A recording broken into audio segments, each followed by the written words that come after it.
Dynamic Success the Junior College. Enter to win. Masters in MPC and BPC. अस्सलाम वालेकुम नाज़रीन, आइए नज़र डालते हैं देश और दुनिया के खबरनामे पर। सच न्यूज के खबरनामे में आप सबका इस्तकबाल है। आज की सबसे बड़ी खबर आ रही है वैक्सीन में बछड़े के खून के लेकर जो विवाद हो रहा है उस पर बीजेपी भड़क चुकी है। उसने गांधी परिवार से पूछा क्या उन्होंने टीका लगवाया था।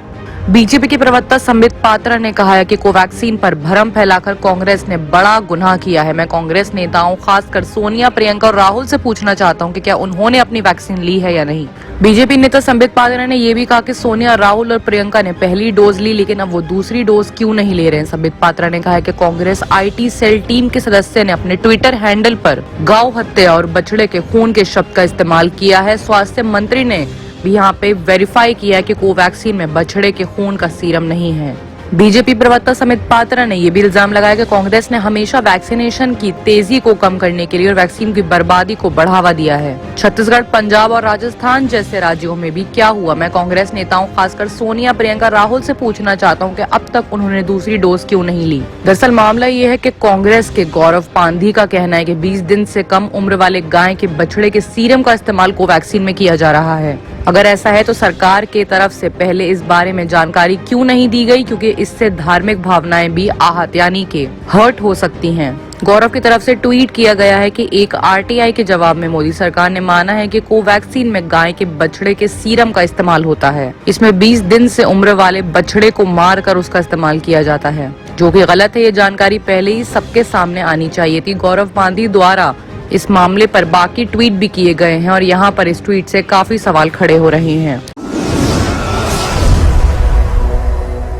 एक और बड़ी खबर आ रही गुजरात से, जहां पे एक दर्दनाक हादसे की वारदात सामने आ रही है। कार और ट्रक के बीच टक्कर में 10 लोगों की मौत हो गई है। PM मोदी ने भी इस पर दुख जताया है। गुजरात के आणंद जिले में एक बड़ा हादसा हुआ है। जिले के तारापुर इलाके के पास सड़क हादसे में एक ही परिवार के 10 लोगों की मौत हो गई है। आनंद जिले के इंद्रनाथ गाँव के तरफ एक कार की दिशा काफी ज्यादा अलग थी। ऐसे आ रहे एक ट्रक को कार देख नहीं पाई और दोनों की टक्कर हो गई, जिसमें 10 लोग मारे गए हैं। ये वारदात हादसा आणंद जिले के तारापुर के अहमदाबाद जिले के वर्तमान जोड़ने वाले राजमार्ग पर हुआ है। ऐसे में सड़क हादसे पर प्रधानमंत्री और गुजरात के मुख्यमंत्री रूपाणी ने भी दुख जताया है। प्रधानमंत्री मोदी ने कहा है कि गुजरात के आणंद जिले में सड़क दुर्घटना में लोगों की मौत से मैं दुखी हूँ। लोगों के प्रति संवेदना यानी कि सिंपैथी है। जिन्होंने अपने को खोया है उन सबको 2-2 लाख रुपए की राशि दी जाएगी।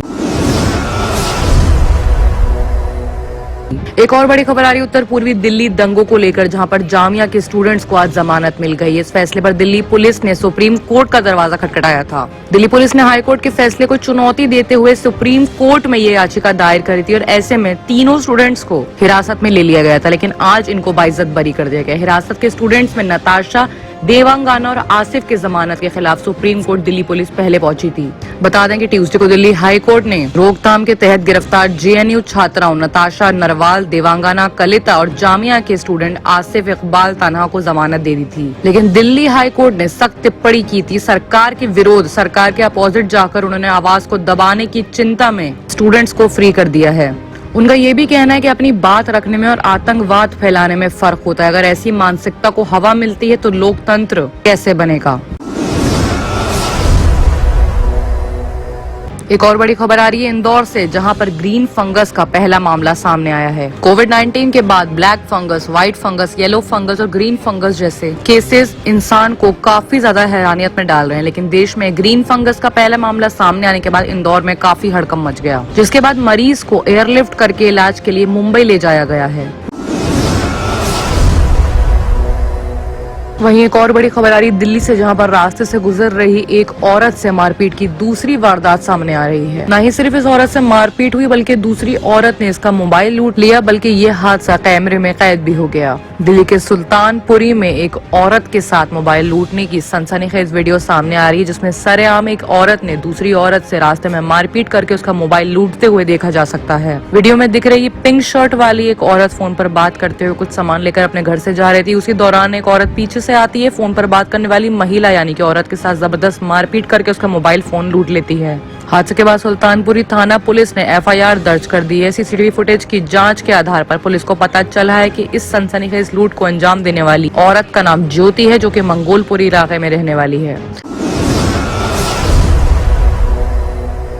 आइए बात करते हैं इंटरनेशनल खबरों की, जहां पे सबसे बड़ी खबर आ रही है फिलिस्तीन से, जहां पर फिलिस्तीन पर इजराइल ने एयर स्ट्राइक कर दिया है। आईडीएफ ने गाजा पट्टी पर मिसाइलें दागी हैं। कहा है कि इजराइल पर बम भरे गुब्बारे छोड़ रहे थे हमास के आतंकी।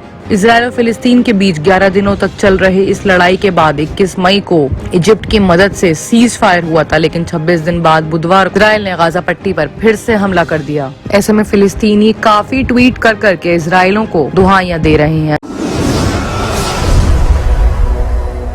अगली बड़ी खबर आ रही है पाकिस्तान से, जहां पर संसद में बवाल बच चुका है। बजट पर बहस के दौरान अपोजिशन पर इमरान खान भिड़ गए। इमरान खान की सांसद भी भिड़ गई और फिर मारपीट पर एक औरत के घायल होने का मामला सामने आ रहा है। पाकिस्तान की संसद में ट्यूसडे को जबरदस्त हंगामा मचा, गाली गलोच और मारपीट भी हुई। हालात इतने खराब थे कि सांसदों को भागने में भी दिक्कत होने लगी। इस हंगामे और मारपीट के तहत एक औरत सांसद के घायल होने की भी खबर आ रही है। इसके पीछे का वाकया ये सामने आ रहा है कि जुमे को इमरान खान सरकार ने अपना तीसरा बजट पेश किया था। अपोजिशन ने इस बजट को सिरे से खारिज करते हुए गरीबों के लिए खतरनाक बताया था।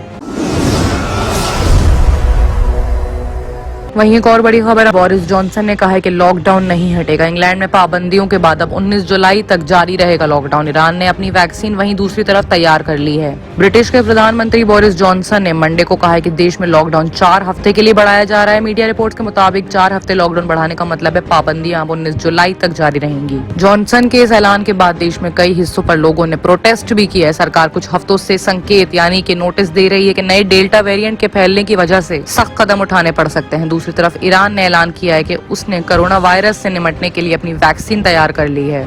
बाकी की तमाम खबरों के लिए देखते रहिए सच न्यूज।